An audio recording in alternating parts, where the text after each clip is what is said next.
दोस्तों, कभी कभी जिंदगी में हालात ऐसे मोड़ ले लेते हैं जब सच और झूठ की लड़ाई आमने सामने खड़ी हो जाती है। और इस बार कुमकुम भाग्य की कहानी में वही होने वाला है, जहां एक ओर सोनालिका की चालें अपनी हदें पार कर चुकी है, वहीं प्रार्थना अब मजबूरी में नहीं बल्कि ताकत बनकर खड़ी होगी।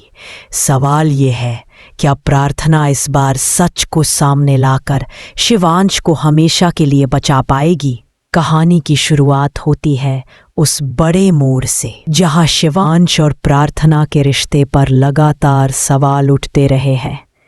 शिवांश के मन में कई बार प्रार्थना को लेकर गलतफहमियां पैदा की गई। उसे बार बार ये जताने की कोशिश हुई कि प्रार्थना लालची है, पैसे की भूखी है और इस घर में सिर्फ अपनी ज़रूरतों के लिए रह रही है। लेकिन असलियत इससे बिल्कुल उलट है। प्रार्थना जानती है कि ये आने वाला एक महीना शिवांश की जिंदगी के लिए कितना अहम है। उसकी कुंडली में एक दोष है और अगर ये समय सही से संभाल न लिया गया तो शिवांश की जान खतरे में पड़ सकती है। इसलिए प्रार्थना ने खुद को इस घर में बनाए रखा। अब तक प्रार्थना चुप रहती थी, हर बार सह लेती थी, क्योंकि उसका मकसद सिर्फ शिवांश की जिंदगी बचाना था। लेकिन अब हालात बदलने वाले हैं। वह समझ चुकी है कि अगर वह चुप रही तो न सिर्फ उसका रिश्ता टूटेगा बल्कि शिवांश की जिंदगी भी खतरे में पड़ सकती है। शादी का दिन और बड़ा सच कहानी एक ऐसे मोड़ पर पहुंचती है जहां शिवांश और सोनालिका की शादी तय हो जाती है। घर में सब तैयारियां हो रही हैं, रिश्तेदार आए हुए हैं और हर जगह खुशियों का माहौल दिख रहा है। मगर इस खुशी के पीछे एक गहरी साजिश छुपी हुई है। प्रार्थना जानती है कि सोनालिका शादी के बाद शिवांश को कभी खुश नहीं रखेगी, बल्कि उसका मकसद उसे और उसके परिवार को बर्बाद करना है। तभी प्रार्थना को ऐसे सबूत मिलते हैं जो सोनालिका की असलियत सबके सामने लाने के लिए काफ़ी होते हैं। सोनालिका की धमकी। दूसरी ओर सोनालिका अब बेकाबू होती जा रही है। वह साफ कहती है कि अब सिर्फ एक ही रास्ता बचा है, प्रार्थना को हमेशा के लिए रास्ते से हटाना। उसके मन में खतरनाक प्लान बन रहा है कि वह थप्पड़ का जवाब सोनालिका जैसे ही प्रार्थना पर थप्पड़ मारने की कोशिश करती है, प्रार्थना उसका हाथ बीच में ही पकड़ लेती है। सबके सामने पूरे आत्मविश्वास के साथ प्रार्थना कहती है, तुम्हारी इतनी हिम्मत कि मुझ पर हाथ उठाओ, अब बहुत हो गया। तुम्हारा झूठ, तुम्हारा नाटक और तुम्हारा ड्रामा सब आज खत्म होता है। यह पल घर में मौजूद सभी लोगों को हिला देता है। पहली बार सबने प्रार्थना को इतनी सख्ती और आत्मविश्वास के साथ खड़े होते देखा। बुआ माँ की सच्चाई। इसी हंगामे के बीच सोनालिका अपने गुस्से में खुद ही सब कुछ उगल देती है। वह कबूल कर बैठती है कि कैसे बुआ माँ ने प्रार्थना को पहले ही ब्लैकमेल किया था, उसे तलाक देने पर मजबूर किया था और जब भी वह मानने से इनकार करती तो और नए नए खेल खेले जाते। अब ये सारा सच सबके सामने आ जाता है। शिवांश, जो अब तक प्रार्थना को गलत समझ रहा था, उसके पैरों तले जमीन खिसक जाती है। उसे एहसास होता है कि प्रार्थना हर बार उसके लिए लड़ती रही, उसके लिए ही घर में रुकती रही और उसे बचाने के लिए कितनी तकलीफें सहती रही। दोस्तों, आप क्या सोचते हैं? क्या प्रार्थना का? लेकिन इस बार उसकी बातें किसी के दिल को नहीं छू पाई। सबूत इतने मजबूत थे कि कोई उस पर विश्वास नहीं। सोनालिका का आखिरी दाम। इतनी बेइज्जती के बाद भी सोनालिका ने हार मानने से इनकार कर दिया। वो अचानक गुस्से में चिल्लाई, अगर मैं इस घर में नहीं रह सकती तो प्रार्थना भी यहाँ चैन से नहीं रह पाएगी।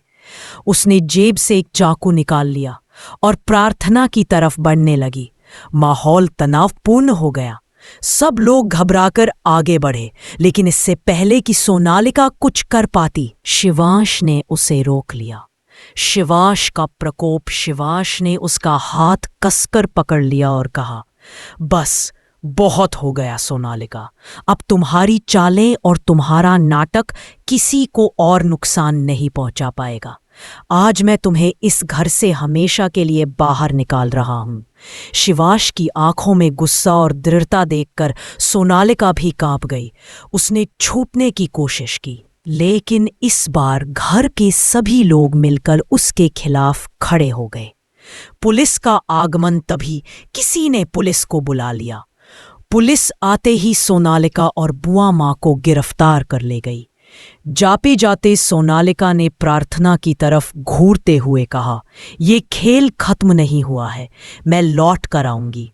लेकिन प्रार्थना ने शांत स्वर में जवाब दिया। प्रार्थना ने उसकी ओर देखकर धीमे स्वर में कहा, गलतियां इंसान से ही होती है शिवांश। मायने ये रखता है कि इंसान अपनी गलती को समझे और सुधार ले। मैंने जो किया वो सिर्फ तुम्हें बचाने के लिए किया, क्योंकि तुम्हारी जिंदगी मेरे लिए सबसे कीमती है। शिवांश की आंखें नम हो गईं।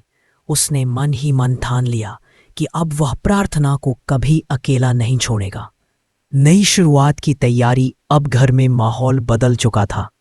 रिश्तेदार भी प्रार्थना की तारीफ करते नहीं थक रहे थे। हर कोई यही कह रहा था कि शिवांश को प्रार्थना जैसी जीवन साथी पाकर गर्व होना चाहिए। वहीं प्रार्थना के दिल में भी हल्कापन आ गया। उसे महसूस हुआ कि उसका सच आखिरकार जीत गया। शिवांश ने सबके सामने ऐलान किया, आज से प्रार्थना ही मेरी पत्नी है, मेरा सब कुछ है, और अब हमारी नई जिंदगी की शुरुआत होगी। घर में खुशी की लहर दौड़ गई। सब लोग ताली बजाने लगे। भावुक पल शाम होते होते जब सब मेहमान जा चुके थे, शिवांश और प्रार्थना अकेले रह गए। शिवांश ने प्रार्थना का हाथ पकड़कर कहा, मैं वादा करता हूं अब कभी तुम्हें गलत नहीं समझूंगा, हर पल तुम्हारा साथ। दोनों की आंखों में एक नई शुरुआत की चमक थी।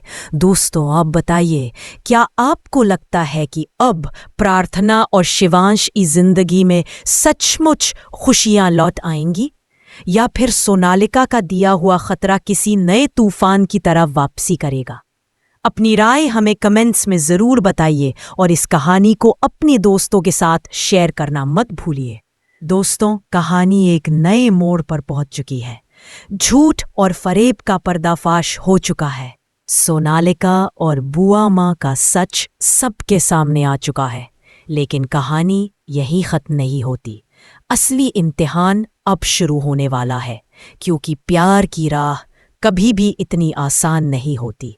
नई सुबह, नई उम्मीद। अगले दिन जब सूरज की पहली किरण घर के आंगन में पड़ी तो माहौल एकदम बदला बदला सा था। कई दिनों बाद घर में सुकून महसूस हो रहा था।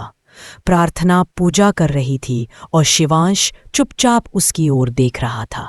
उसकी आंखों में अब वो कठोरता नहीं थी, बल्कि प्यार और अपनापन झलक रहा था। यही तो वो है जिसने हर मुश्किल में मेरा साथ दिया और मैं इसे पहचान ही नहीं पाया। शिवांश ने मन ही मन सोचा। शिवांश का प्रपोजल पूरे परिवार के सामने। घर के बड़े बुजुर्ग आगे आए और बोले, हमें खुशी है कि अब हमारे घर की बहू वही होगी जिसने सच और रिश्तों की कदर की है। ये रिश्ता अब सिर्फ तुम्हारा नहीं, बल्कि हम सबका है। ये सुनकर प्रार्थना को लगा कि उसके सारे संघर्ष रंग लाए। पुरानी परछाइयां। लेकिन दोस्तों, क्या जिंदगी इतनी आसान होती है? बिल्कुल नहीं। सोनालिका जेल तो चली गई थी, लेकिन उसकी धमकी, मैं लौट कर आऊंगी, सबके कानों में गूंज रही थी। प्रार्थना को भी लग रहा था कि कहीं ना कहीं कोई नया तूफान आने वाला है। वह बार बार सतर्क रहती। शिवांश भी समझ चुका था कि उन्हें हर कदम सोच समझ कर रखना होगा। प्यार और भरोसे की परीक्षा। धीरे धीरे शिवांश और प्रार्थना एक दूसरे के करीब आने लगे। वे साथ में वक्त बिताने लगे, छोटी छोटी खुशियां मनाने लगे।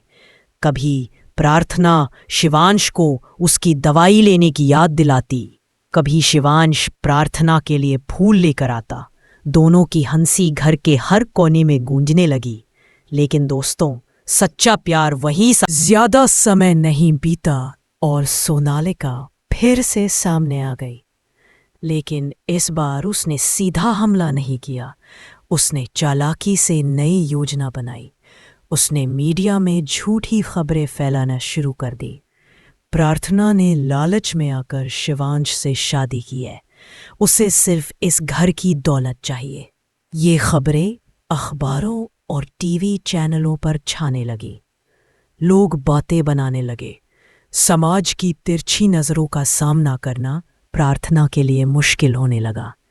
समाज की कसौटी घर के बाहर लोग ताने मारते, देखो ये वही लड़की है जिसने पैसे के लिए शादी की है, उसे सिर्फ इस घर की दौलत चाहिए।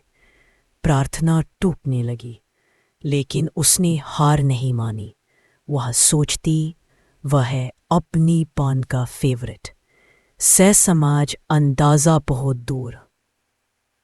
वह से नाश्ता हो आ गई ये अंगीज़। वह कसीरे की मारी कातीरा करने लगी। शांति ऐसी बारिश होती। प्रार्थना टूटने लगी, लेकिन उसने हार नहीं मानी। वह सोचती वह करने का काम दिलाने की। शादी के बाद जब दोनों एक साथ खड़े थे तो सबकी आंखें खुशी से भर आई। प्यार की जीत आखिरकार, सारी मुश्किलों और साजिशों के बावजूद सच और प्यार की जीत हुई। प्रार्थना और शिवांश का रिश्ता और भी मजबूत हो गया। अब उनके बीच कोई गलतफहमी नहीं थी, सिर्फ भरोसा और प्यार था। प्रार्थना ने मुस्कुराकर कहा, देखा शिवांश, मैंने कहा था ना, सच कभी हारता नहीं। शिवांश ने उसकी आंखों में देखते हुए जवाब दिया, और मैं वादा करता हूं कि अब तुम्हारा साथ कभी नहीं छोड़ूंगा। दोस्तों, आपको ये कहानी कैसी लगी? क्या आपको भी लगता है कि सच्चा प्यार हर मुश्किल को जीत सकता है? हमें कमेंट्स में ज़रूर बताइए। और हाँ, अगर आपको ये कहानी पसंद आई तो इसे शेयर करना और ऐसे ही और किस्सों के लिए जुड़े रहना मत भूलिए।